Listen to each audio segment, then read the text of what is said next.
Hello, everybody. I'm so excited to be here with you today and introduce to you a fantastic speaker, Suzie Boss. I love her topic today, and I love her talking about purposeful happenstance because people often ask me about how I've done what I've done, and I think happenstance is the key to all that. So that's awesome. I can't wait to hear everything she's going to tell us. And so I'm just going to do this quickly and add give you her biography and tell you about what she's going to be talking about. I'll let her do that part. But Suzie's an author and educational consultant from the United States who focuses on the power of teaching, learning, and storytelling to improve lives and transform communities.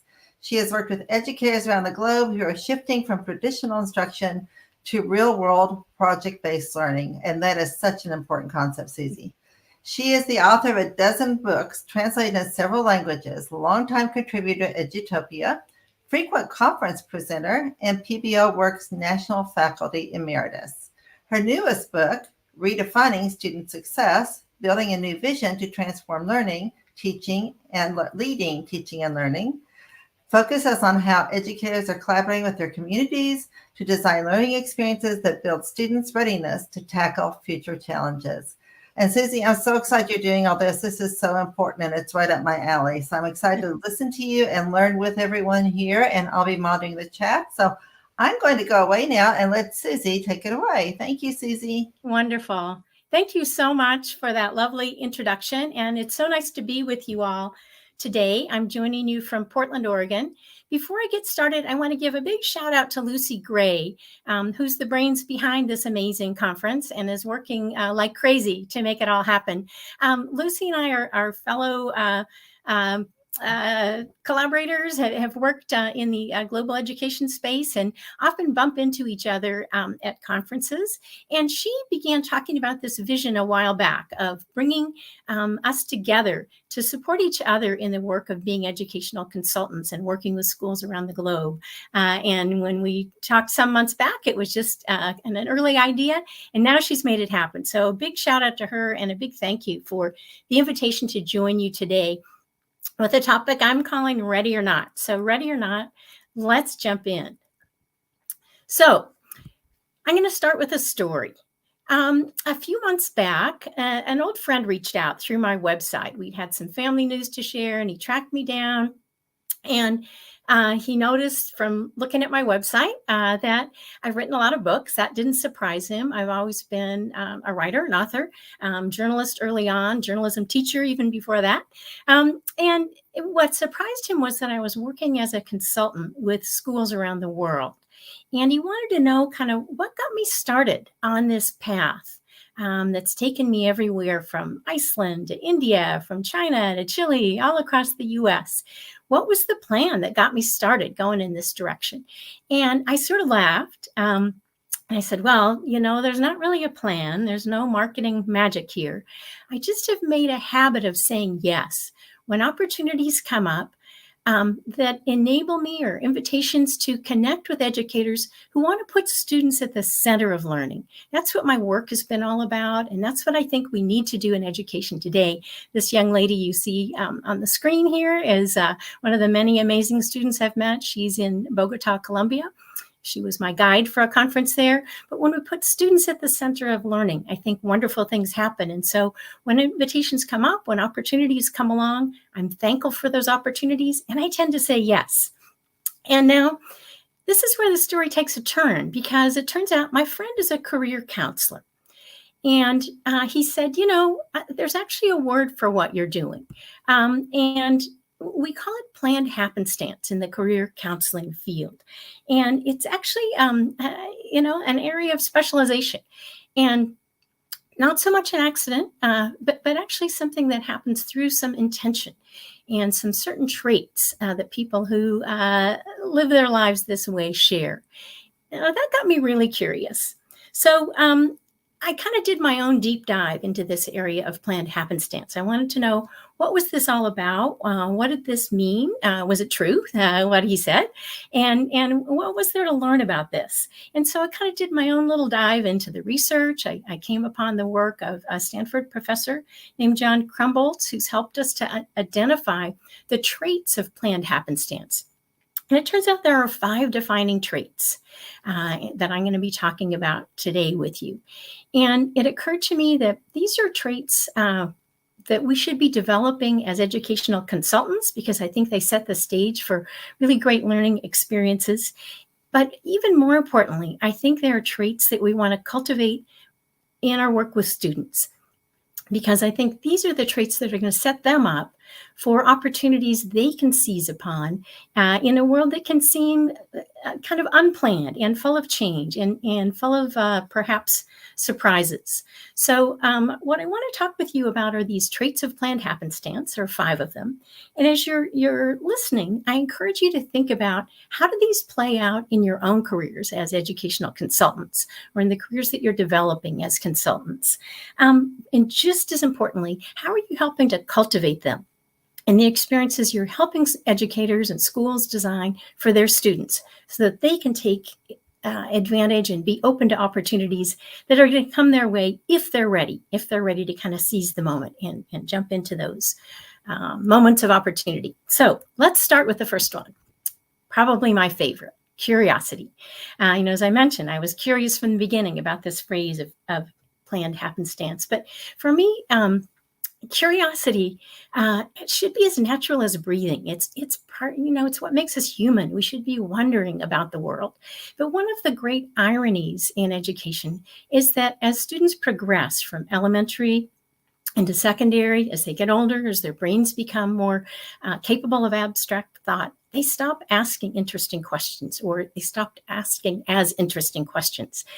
They move away from the big wonders, the whys about the world, and they start asking more about logistics. When is this due? How many points is this worth? Do I have to do this? And I think that's a real shame. And so when we engage with schools, I think one of the things that we have the opportunity to do is to encourage curiosity, both in the educators we work with and in the students who are going to be, living the learning experience. So for myself, curiosity drives a lot of the work that I do. As a writer, I go into each new project that I'm working on with a lot of questions. Some people write books about things that they're really familiar with, that they already know about. I go into a new writing project with questions that I really want to answer. What do I want to find out? What can I learn? And how can I ask some questions that are going to really get me into this topic and learn more about it? And so going into new projects by asking questions that lead to more questions. This is also what happens in project-based learning. Those of you who are using that strategy with your students, one great question should lead to many more good questions, deeper questions. And eventually, by exploring those questions, you begin to see the patterns and you begin to make some new meaning out of what you're discovering. Just as an example, my most recent book, co-author Ken Kay and I interviewed something like 250 education thought leaders, administrators, teachers, students, parents. It was all about creating new visions for education and creating portraits of a graduate that kind of reset our expectations of what do we want students to know and be able to do by the time they complete their secondary education. And all along the way, the conversations were really rich and resonant. And all those conversations, by the way, were taking place virtually via Zoom. We hadn't planned on that, but did our research during a pandemic. Interesting times in education, of course. But we had these great conversations. Some of the stories that we were hearing were kind of predictable, things that we had maybe seen happen in different contexts. But some of them really stood out. And Ken began describing some of these stories as goosebump moments, because he'd say, oh my gosh, when I heard what these students did, just gave me goosebumps. Or I'd be on the phone with him and tell him about a conversation I'd had, and I'd say, ooh, goosebumps. And so what was going on in these stories that really stood out to us were moments of great wonder, where students asked compelling questions and then learned by finding their way to answers, finding their way to solutions. And it reminded us over and over again of the kind of learning that's possible when students are putting curiosity at the heart of learning. And so in the kinds of examples that we were hearing about, The backstory was that students had this invitation to think about a problem they really cared about. What's something that really, really matters to you? A problem that adults haven't solved yet. A lot of students really rise to the challenge of that question, and they can have a pretty big list. But some of the great stories that we heard about are very specific things that students wanted to tackle, often in their own communities. For example, some students in Colorado were upset that their favorite lake, their favorite place to go for a walk or to take their dogs, out for a walk after school or enjoy the outdoors, their favorite lake was blocked off from access. And there was something wrong with the water. There was caution tape everywhere, not fit for human or animal consumption. They were really upset about this. And they came into their 6th grade science class and said, what can we do? How can we save this lake? That was the question that led to a really deep, rich citizen science project where these students worked right alongside the city engineers and water scientists and public policy folks and came up with some solutions to keep pollutants out of the water, clean things up so that they could continue enjoying that. Another example, also an environmental story, we heard about some students literally saw mushrooms growing in the back of their classroom in a school that was in bad need of repair and upgrade, terrible air quality. And they wondered what was going on here. Why are there mushrooms growing in our class?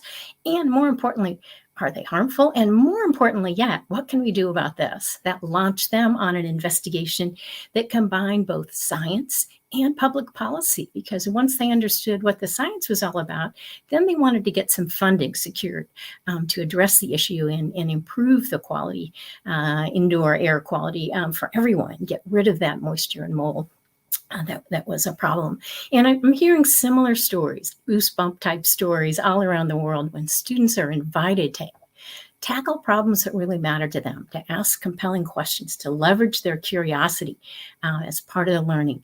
In Chile, I met some amazing high school students who want to figure out how can we come up with an early warning system for wildfires. If you followed the news, you know that Chile and its beautiful countryside, parts of it have been devastated by recent wildfires. But if these students persist with their project, we're going to be better off because they're coming up with a technology solution that's going to find those areas, those potential hotspots early so that we can do things to prevent problems.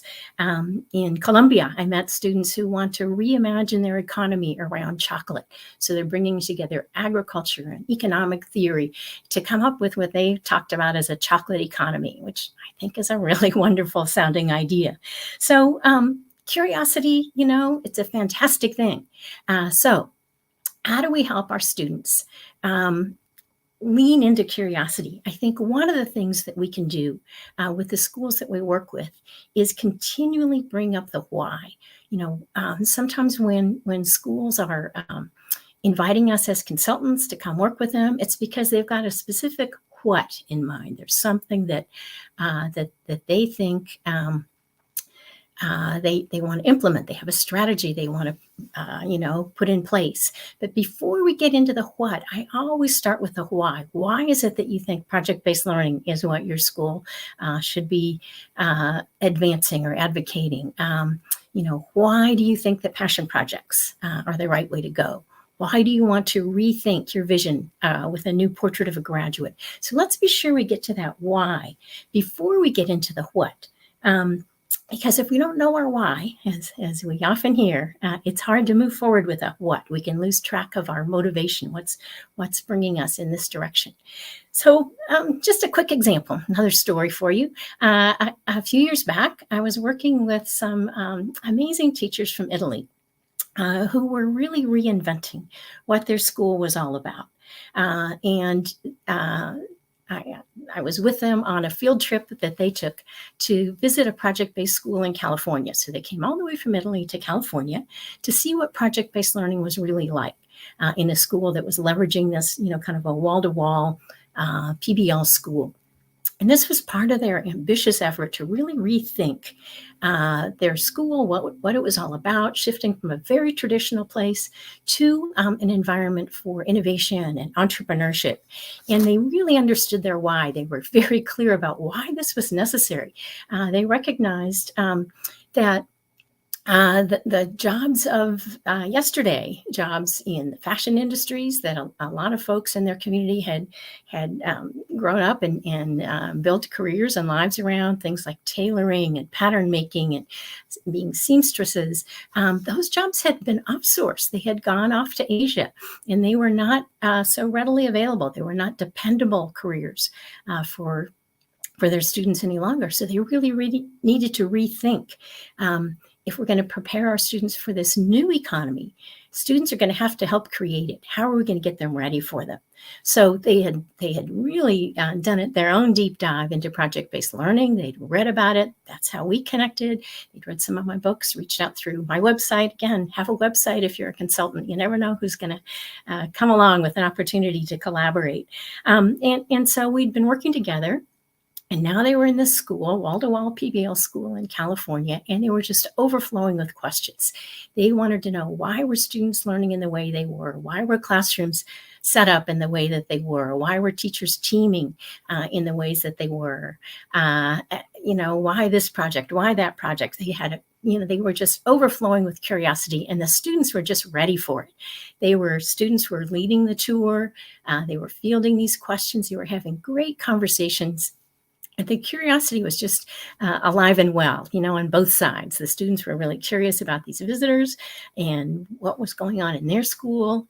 It was a remarkable conversation. And it was really bubbling up until one of the visitors asked this question that just kind of stopped the students cold.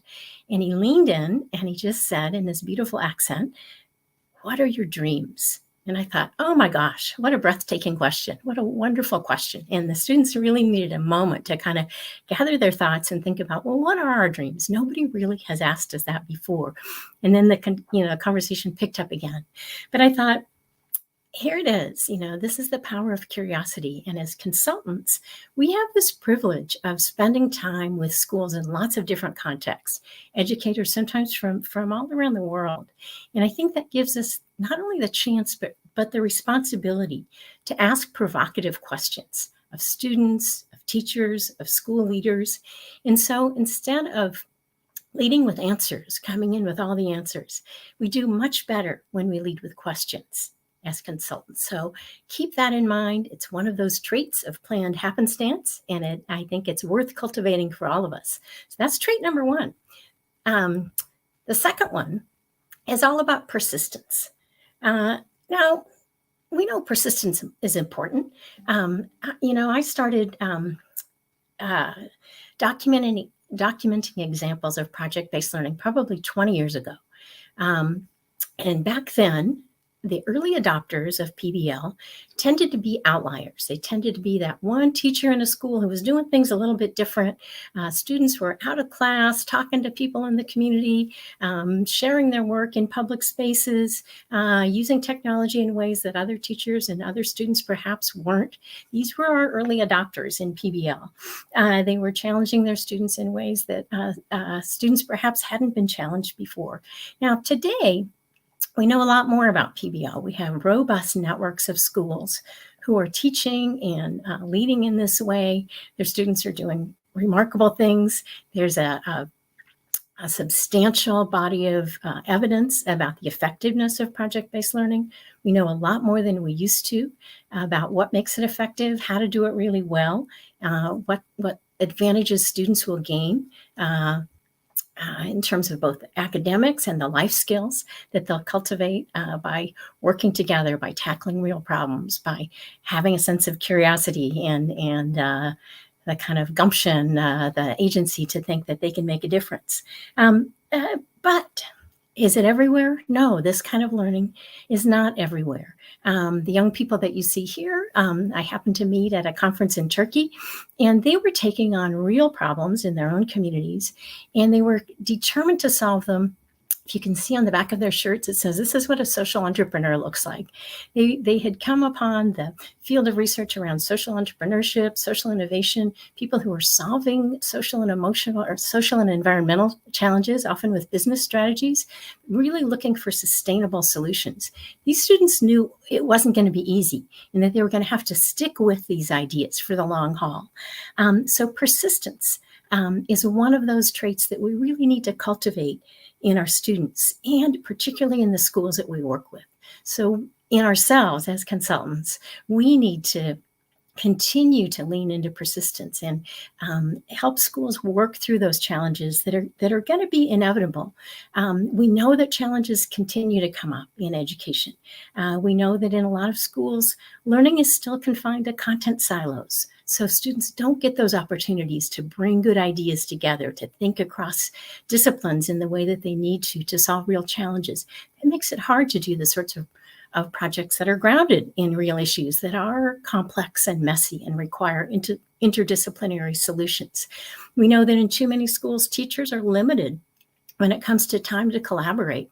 They're not getting opportunities to plan projects together with their fellow teachers, or to troubleshoot challenges, or to share best practices, or even to invite other teachers in to see what's going on, or to step into another classroom and see what's it look like in your class when you have an expert visit, or when students are getting ready to prepare. And in many schools, we still have this sense of initiative overload, where great strategies like project-based learning can feel like the flavor of the month if we're not careful. It can feel like one more thing. So challenges persist. And we know that there are lots of potential solutions. I'm not going to argue that project-based learning is the only way to go. Actually, I've worked with schools with lots of different strategies, and particularly now when a lot of schools are concerned about social and emotional wellness of students and the challenges that have come up since the pandemic, learning loss, et cetera. We know there are lots of different levers for change in education. There's not one right strategy. So as consultants, we need to be open-minded. We need to, walk alongside the schools that we work with. But when a school determines through their best thinking and strategizing and planning that they do know the way forward, they do have a good plan to persist and get through these challenges, they need to go all in, as one of my superintendent friends reminds me. And so as consultants, what our role is to support them over the long haul as they run into challenges, help them not give up on good ideas because they've hit a bump in the road, or because there's a scheduling snafu or something has happened. And so for us, it means really sticking with schools that are in the throes of change for the long haul. I can't do this in a fly-by visit or one-stop shop. We really need to roll up our sleeves and work alongside, lead alongside schools that are doing the hard work of transformation. Now, I know lots of us in the audience are from the U.S., as I am, but the sorts of challenges that I'm talking about, requiring persistence, they're happening all around the world in schools that are bravely trying to transform what teaching and learning looks like for the benefit of their students. I was recently talking with a school leader from Myanmar who told me about the challenges his staff had to confront. They had the dual challenges of a global pandemic hitting their community and a military coup hitting their country. Two extraordinary, difficult challenges happening outside their control, and yet the school needed to persist in the middle of these twin crises. So what did they do? Did they hunker down? Did they hide away? Did they give up? No, they really doubled down on their plans to transform teaching and learning. They had done some good research on how are our students doing, what do they need to succeed, and what they realized was their students, many of them were excellent mathematicians, but not so great on the reading side. And so across the school, across grade levels, K to 12, they really wanted to expand their strategies to build students' literacy skills from elementary all the way through secondary. And it required a lot of teacher collaboration, a lot of brainstorming, a lot of sharing of good ideas, a lot of trial and error and building on what works. But it reminded me that Persistence is sticking with an idea, even in the face of sometimes really difficult challenges. These educators in Myanmar reminded me that they focused on what they could control. They couldn't control the external events, but they could focus on the change that they wanted to make in their own learning community. And by focusing on something that felt like it was important and doable, they gained some control. Their sense of, we can actually do something, even though the world around us is challenging in lots of ways. There are things we can do right now. And the experience of working through that created more opportunities for teachers to, to celebrate success during a really turbulent time.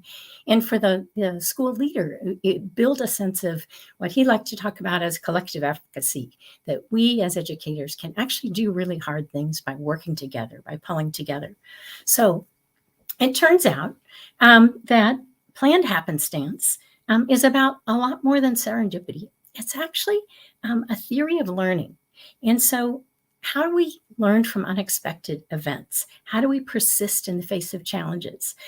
These are the things that we need to think about and that we can continue to emphasize in our work with schools. Okay, so that's number 2. Let's go on to number 3, flexibility. Whoops, look, flexibility. We've lost our Y here on my screen. So welcome to Brazil. This is a teacher giving me a tour of an amazing collection of graffiti art in Sao Paulo. But we came upon this photo of a classroom with students literally sprawling onto the floor, learning in all kinds of flexible spaces. It just reminded me of what the wonders of education.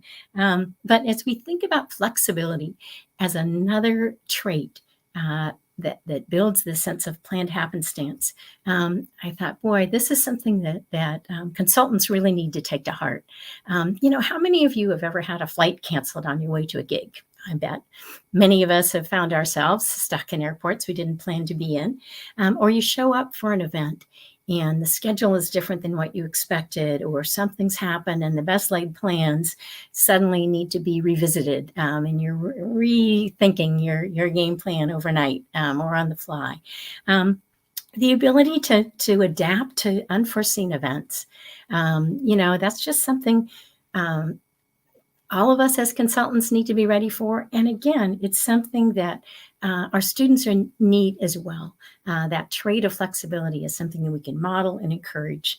Now, I know that the pandemic forced a lot of us to reinvent how we work with schools.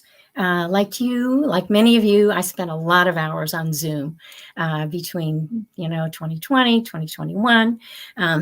Sometimes it was the middle of the night for me because that was the only time I could connect with educators in a very distant time zone. But often it meant rethinking, how are we going to work together? I was needing to rethink, what does professional learning look like in online spaces? And the teachers I was working with were thinking the same thing, but with their students. How can we leverage online tools? And so we just spent a lot of time learning together. What's working for you? What are some ideas we can borrow? How can we lean into this collaborative space to help each other figure out how to adapt to changes? So flexibility is one of those traits to keep in mind, but it's worth asking yourself when you've had unforeseen events, how do you react? How do you respond? And how do you model flexibility in your work with schools? And how are you helping schools encourage flexible thinking, flexibility in their students? So I think trait number 3 is a really important one. 2 more to go. So the next one is all about optimism. Number 4, again, a wonderful trait to keep in mind. I'm often accused of being a hopeless optimist. I'm not going to apologize for that. It's gotten me this far in life. But when teachers launch a new project, when they get ready to start a new project, I often tell them this is the time to really lean into optimism because look, nothing has gone wrong yet. Nobody's missed an assignment. Nobody has failed to show up. No experts have let you down. It's nothing but blue skies up ahead. So Optimism is great at the start of a project, but it's also important to cultivate all the way through the learning experience. Some of you may know my friend here, Stephen Ritz. He's the founder of an incredible program called the Green Bronx Machine. And we collaborated on a book you see us holding here called The Power of a Plant. It's all about his efforts to put the art and science of growing food right at the center of the learning experience. And he's done this, creating edible classrooms started in the Bronx in a very under-resourced school, the poorest congressional district in America, as he points out, and it's grown into a global movement. He's now worked with schools and communities all around the world. He's used all kinds of different technologies to really leverage the art and science of growing food as a route to improving not only academics, but our wellness, ending food injustice and making food more accessible in places that don't have ready access to it, and creating learning experiences for students of all ages.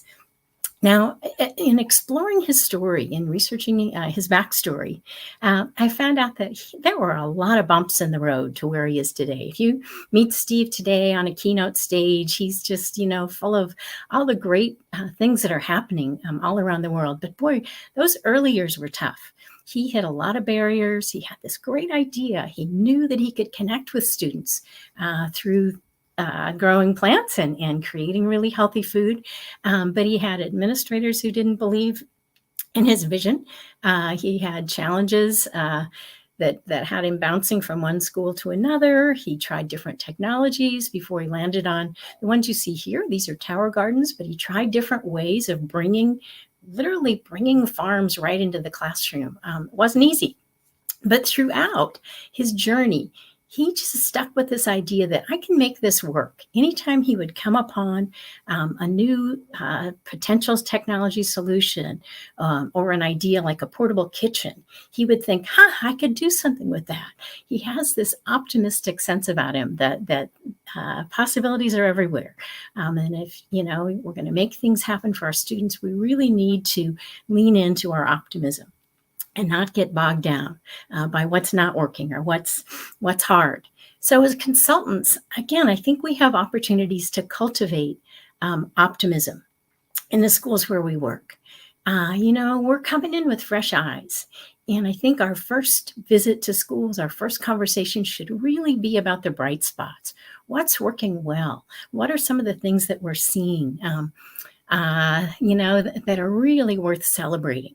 And sometimes that's hard to do in the moment for schools when they're so busy in the day-to-day of keeping things going and moving from month to month in the school cycle. It can be hard to stop sometimes and pause and think, wow, something wonderful just happened. Let's celebrate that.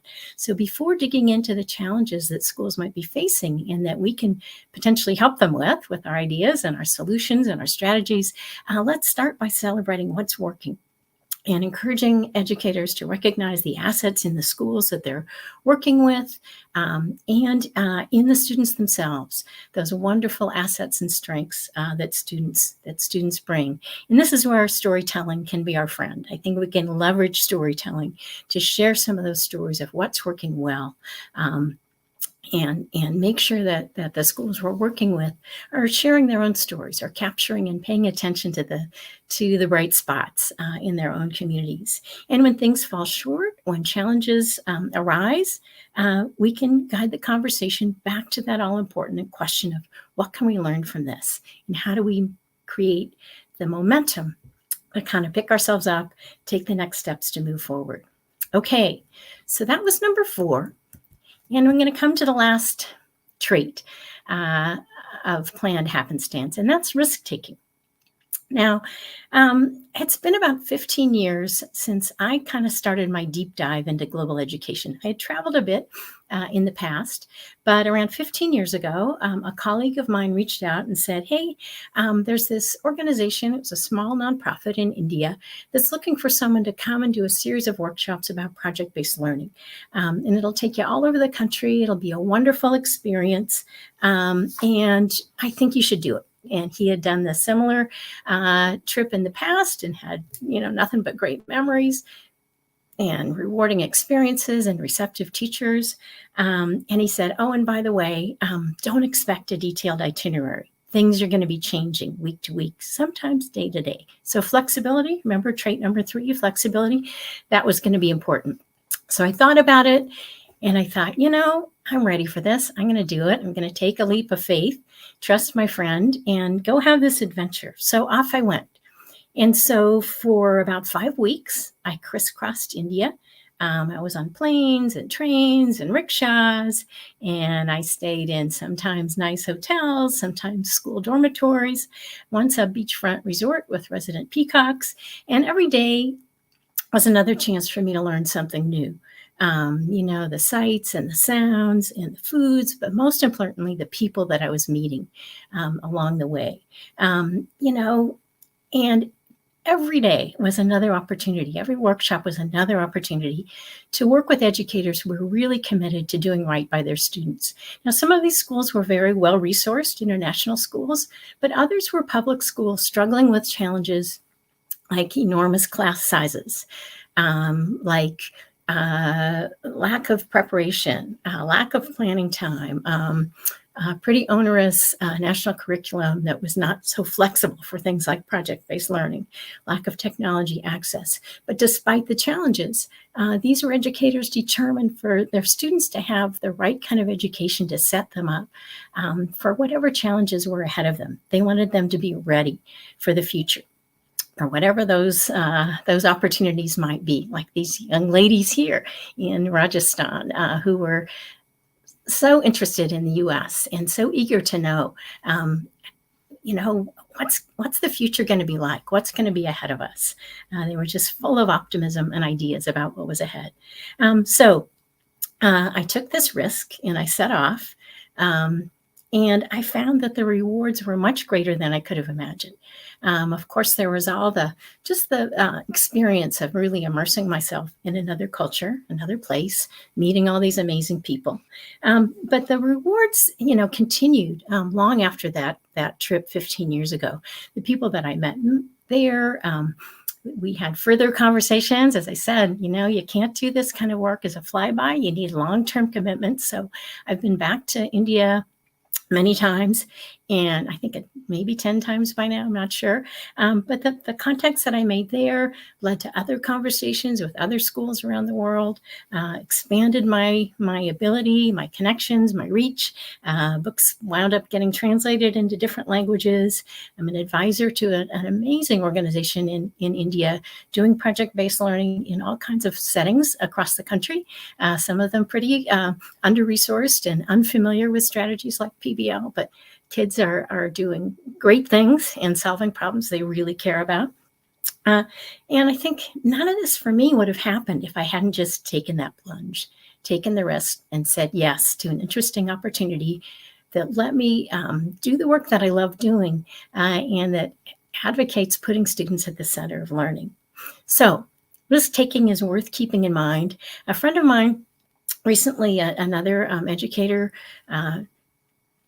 was talking about, some of the work that we do. And he was really eager to kind of spread his wings internationally. So he said, okay, how do I get started? What's the plan? What's your marketing plan for working with schools around the world? And again, I kind of laughed, just I had with my friend at the beginning of this talk, not a big grand plan, I said, but I have a question for you. And I asked him, do you have an up-to-date passport? And he looked a little bit surprised. And I said, well, when an opportunity comes along, and if it feels like the right opportunity, and you feel like you've got resources and a message and commitment to share that are going to support educators in the kind of transformative work that they're doing with schools, you need to be ready. You need to be really ready. You need to have your passports and your vaccinations up to date. You need to have your optimism intact. And when opportunities come along, you need to be ready to say yes. So that's the advice I offered him. And I just want to close by saying we're going to have a chance to answer some of your questions in the chat and remind you that these 5 traits curiosity, persistence, flexibility, optimism, risk-taking. They're just right within reach for all of us.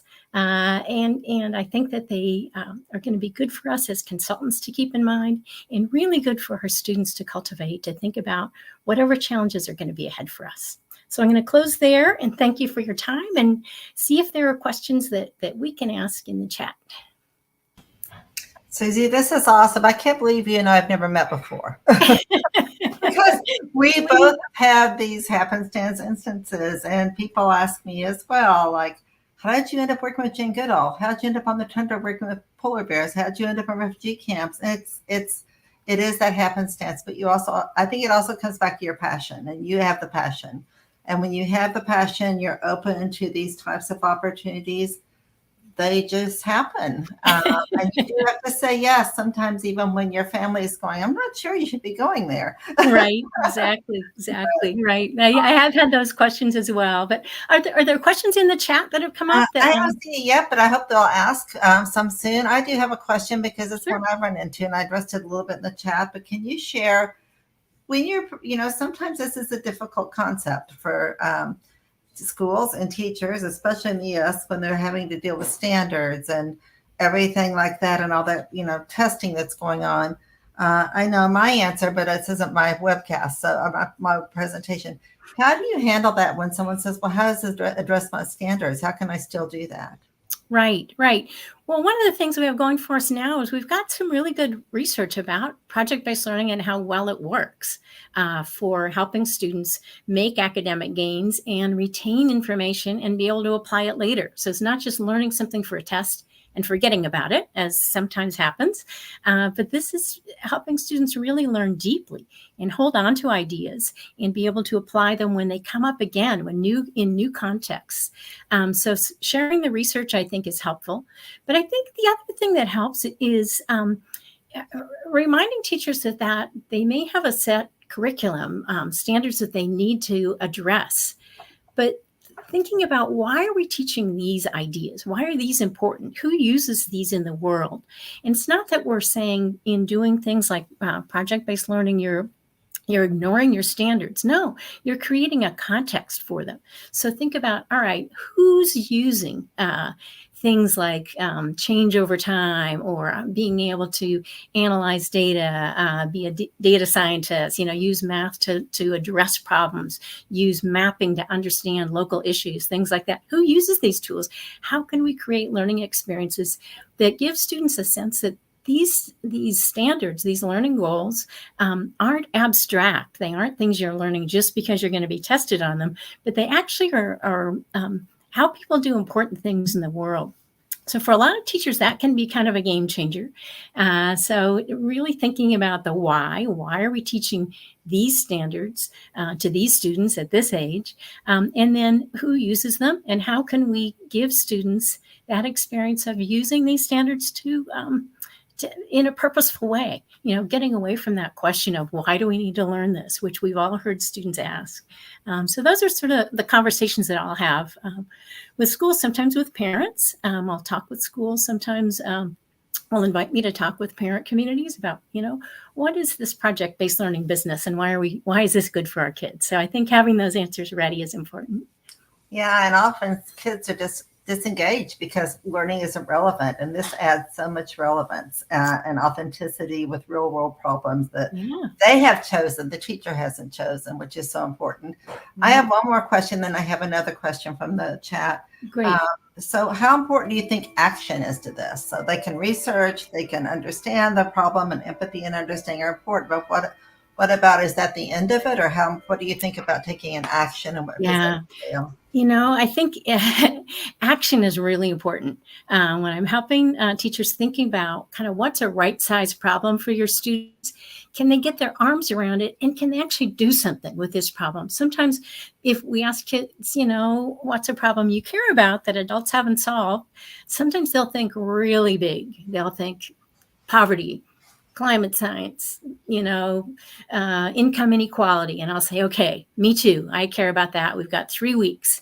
What can we actually do? So bringing it down to something that's actionable is a way to take a really big, complex problem and make it a little more right-sized. That might mean breaking a big problem into the smaller factors.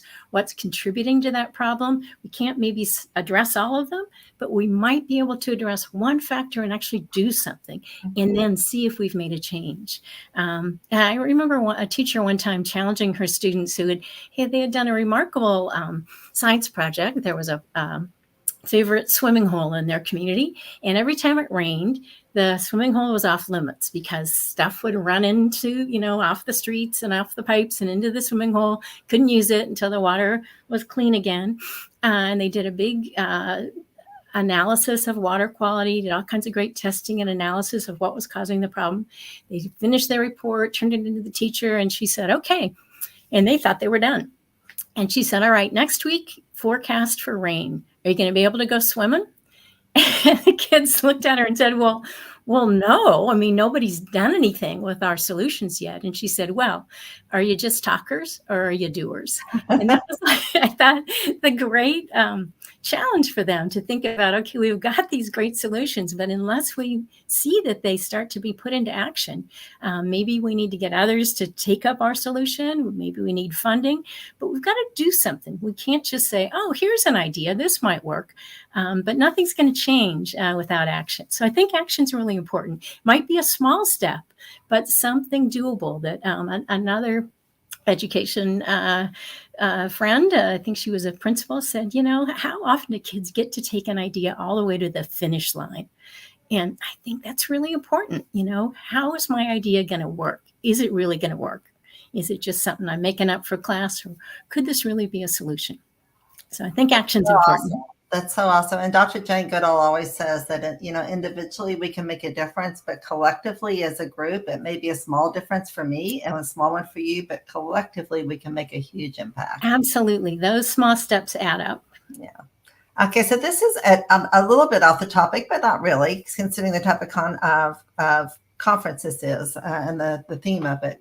So we have a question from Christina. I have yet to do international consulting and have several inquiries right now. I know this is not exclusive to the topic here, but would love to hear about the risk-taking this might require with getting paid internationally, etc. Oh, well, you do want to do a little bit of research before you take that leap, I mentioned my initial invitation to do some work overseas. I talked to a colleague who had worked with the same organization that I was going to be working with. You want to make sure that you're heading off to, an experience that's going to be worth doing in all respects. Someone's going to be there to meet you, at key moments. Are you going to get paid for your expenses? Those sorts of things. Are you going to get paid at the end? Is that going to be reliable? So you need to do a little bit of vetting.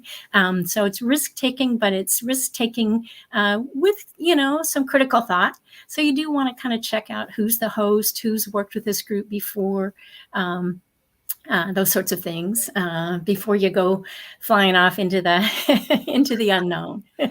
Yeah, I always check the U.S. travel warning site, see what Yes. the problems there to see. And sometimes it may be yellow and I just, ignore my family's device because I was working with a group who had worked in that location, who knew the safety of that location.